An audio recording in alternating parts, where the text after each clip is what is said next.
ওদেরকে ইত্তেফাক আর জনকণ্ঠকে চ্যালেঞ্জ করলাম, কি করতে পারো করতে থাকো, আমিও দেখব ইনশাআল্লাহ। এসপি হারুনের মাধ্যমে সরকার বহুত অত্যাচার করার চেষ্টা করেছে, আমাকে অসংখ্য মামলা দিয়েছে, এখনো 2টা মামলা প্রত্যাহার করা হয় নাই। আমিও আইন উপদেষ্টার কাছে ধর্ণা দেই নাই। আল্লাহর হুকুম থাকলে মামলা নিষ্পন্ন হবে ইনশাআল্লাহ। এই জন্য আমি বলেছি এই রকম সাতার গণভোট আমি সমর্থন করি না। তো জনকণ্ঠের ইত্তেফাক যে আমার বিরুদ্ধে গণভোট নিয়ে আমার বক্তব্যকে অপপ্রচার করছে, তাদের কাছে আমার প্রশ্ন, তোমাদের সাংবাদিকরা আমাকে ফোন দিয়ে আমার ব্যাখ্যাটা তো নিতে পারতা। আমার একটা প্রশ্ন নিয়ে, একটা বক্তব্য নিয়ে জনকণ্ঠ, ইত্তেফাক, বিভিন্ন চ্যানেল অপপ্রচার করতেছে। গণভোট নিয়ে আমার একটা বক্তব্য আছে, এটার থেকে পুরনো বক্তব্য থেকে কিছু নিয়ে, নতুন বক্তব্য থেকে কিছু নিয়ে। একটা কথা মনে রাখবেন, সাংবাদিকতার মূল ভিত্তি হচ্ছে সততা, সংবাদকে যাচাই করা, পর্যবেক্ষণ করা, কিংবা যার বক্তব্য তার থেকে ব্যাখ্যা নেওয়া, ঠিক না ভাই? তো জনকণ্ঠের ইত্তেফাক যে আমার বিরুদ্ধে গণভোট নিয়ে আমার বক্তব্যকে অপপ্রচার করছে, তাদের কাছে আমার প্রশ্ন, তোমাদের সাংবাদিকরা আমাকে ফোন দিয়ে আমার ব্যাখ্যাটা তো নিতে পারতা। আমার 3-4 মাস আগের পুরোনো বক্তব্য থেকে একটা অংশ নিছে, আর নতুন বক্তব্য থেকে একটা অংশ নিয়ে অপপ্রচার করতেছে যে আব্বাসী সাহেব গণভোটের বিরোধিতা করতেছে। আমি তো ভোটাভুটি নির্বাচনই মানি না, ওটা তো আরেক মাসালা। তোমরা যে ভোট আর গণভোট করো, আমার বক্তব্যটা তো বুঝতে হবে। তারা প্রচার করেছে আমি নাকি বলেছি সংবিধানে গণভোট যদি হ্যাঁ জয়যুক্ত হয়, সংবিধান সনদ বৈধতা পেলে আগামী সংবিধানে বিসমিল্লাহির রহমানির রহিম থাকবে না। বক্তব্যটা এই রকম না। যখন সনদের খসড়া প্রকাশ করা হয়েছিল, খসড়া 3-4 মাস আগে, তখন সেখানে বিসমিল্লাহির রহমানির রহিম ছিল না। তখন আমি সারা দেশে প্রতিবাদ করছি যে সংবিধানে অবশ্যই বিসমিল্লাহির রহমানির রহিম থাকতে হবে। পরবর্তীতে যখন তারা সনদের চূড়ান্ত কপি বের করলো, সেখানে বিসমিল্লাহির রহমানির রহিম আছে। তো যখন আমার সন্দেহ ছিল রাখা হবে না, তখনকার পুরনো বক্তব্য এখন প্রচার করার উদ্দেশ্য কি? 2, গণভোট নিয়ে আমি কি বলেছি। 1977 সালে শহীদ প্রেসিডেন্ট জিয়াউর রহমান হানা ভোটের আয়োজন করেছিলেন।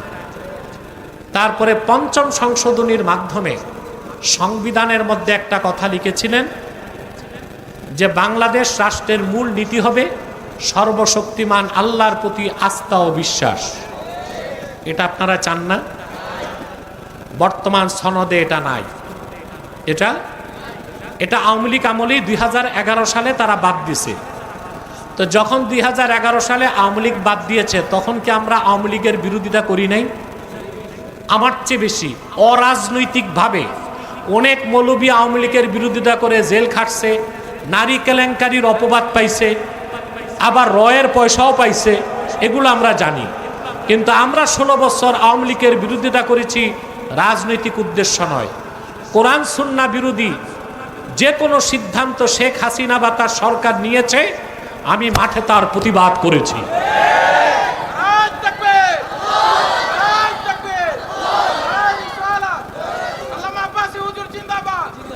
তখন আমার বিরুদ্ধে অনেক মামলাও হয়েছে।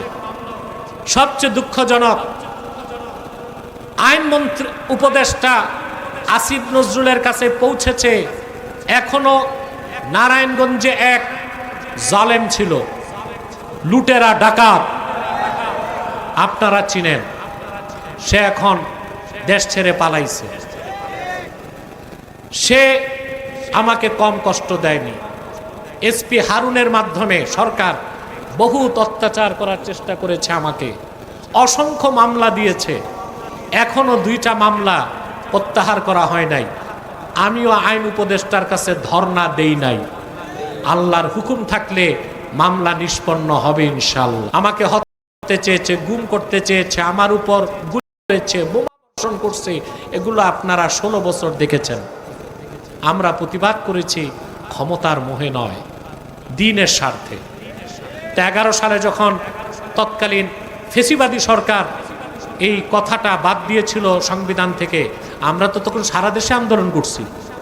আর সেই জালেম সরকারের উপর আমাদের ঘৃণা ও ক্ষোভ যে কারণে বেড়েছে, তার মধ্যে একটা কারণ এটাও ছিল, সংবিধান থেকে ইমানের কথা বাদ দিয়া ধর্মনিরপেক্ষতাকে ঢুকাইছিল। এই সরকার বিদায় হবার পর আমাদের প্রত্যাশা তো এটাই ছিল যে সনদে, সংবিধানে গণভোটের আগেই সংশোধনী এনে সেখানে এই কথা থাকবে যে বাংলাদেশ রাষ্ট্রের মূল নীতি সর্বশক্তিমান আল্লাহর প্রতি আস্থা ও বিশ্বাস। ঠিক কিনা? এটা তারা করেন নাই। করতে পারতেন তারা জাতীয় ঐকমত্যের সরকার করে, করতে পারতেন তারা জাতীয় পরিষদ গঠন করে, কিছুই করেন নাই। ইউনূস সাহেব সুদখোর মানুষ, তারে বিদেশ থেকে ধরে এনে প্রধান উপদেষ্টা বানায় দিছে। আর উপদেষ্টা পরিষদে যত বাম আর রাম নাস্তিক যুক্তরাষ্ট্রের দালালদেরকে বসায় দিছে। তারপর করলো ঐকমত্য কমিশন, এটা ঐক্য মৃত্যু কমিশন হবে কিছুদিন পর। সেখানে 32টা দল গেছে। কয়টা? ইসলামী দল ছিল 11টা। এর মধ্যে জামাত ইসলামী ছিল, বিএনপিও ছিল। বিএনপি এবং জামাত সহ সবগুলো ইসলামী দল চাইছে সনদে যেন, সংবিধানে যেন আল্লাহর প্রতি পূর্ণ আস্থা ও বিশ্বাস এই কথাটা থাকে। গুটি কয়েক বামপন্থীর বিরোধিতার কারণে ঐক্যমত্য কমিশন কথাটাকে বাদ রেখে দিয়েছে।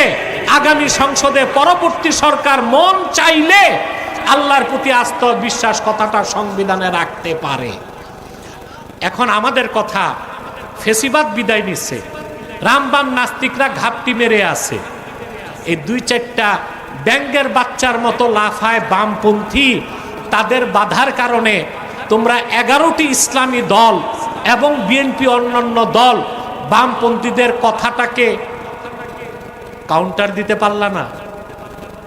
আলী রিয়াজকে বুঝাইতে পারলা না যে 2-4টা বামপন্থীর বাংলাদেশে কোনো নাম্বার নাই, ভাতও নাই। শহীদ প্রেসিডেন্ট জিয়াউর রহমান 77 সালে গণভোটের পরে 5ম সংশোধনী এনে সংবিধানে যে কথাটা রেখেছিলেন, বাংলাদেশ রাষ্ট্রের মূল নীতি হবে আল্লাহর প্রতি পূর্ণ আস্থা বিশ্বাস। 11 সালে নাস্তিক সরকার, জালেম সরকার, ভারতের দোসর সরকার তা বাদ দিয়েছিল। কোনো বিতর্ক নয়, বিতর্কের ঊর্ধ্বে উঠে ঐকমত্য কমিশনকে এই কথা সনদে রাখা উচিত ছিল যে বাংলাদেশ রাষ্ট্রের মূল নীতি হবে আল্লাহর প্রতি আস্থা ও বিশ্বাস। সেটা পরবর্তী সরকারের খেয়াল খুশির উপর ছাড়লা কেন? এই জন্য আমি বলেছি এই রকম ছাতার গণভোট আমি সমর্থন করি না। আমার বক্তব্য ভুল ছিল? ইত্তেফাক, জনকণ্ঠ আমার বিরুদ্ধে অপপ্রচার করতেছে। ওদেরকে ইত্তেফাক আর জনকণ্ঠকে চ্যালেঞ্জ করলাম, কি করতে পারো করতে থাকো, আমিও দেখব ইনশাআল্লাহ। মিথ্যা জাতি কখনো গ্রহণ করবে না। আর লেবাসধারী একটি ভণ্ড মুনাফেক দল আছে, ওরাও বট বাহিনী দিয়ে আমার অপপ্রচার করতেছে। ওদের গোমের তো ওরাই ফাঁস করছে, দেখছেন আপনারা। ক্ষমতায় গেলে শরিয়া আইনে দেশ চালাবে না, প্রচলিত ইংরেজদের আইনে দেশ চালাবে, বলে না? বাকিটা দেখবেন ইনশাআল্লাহ।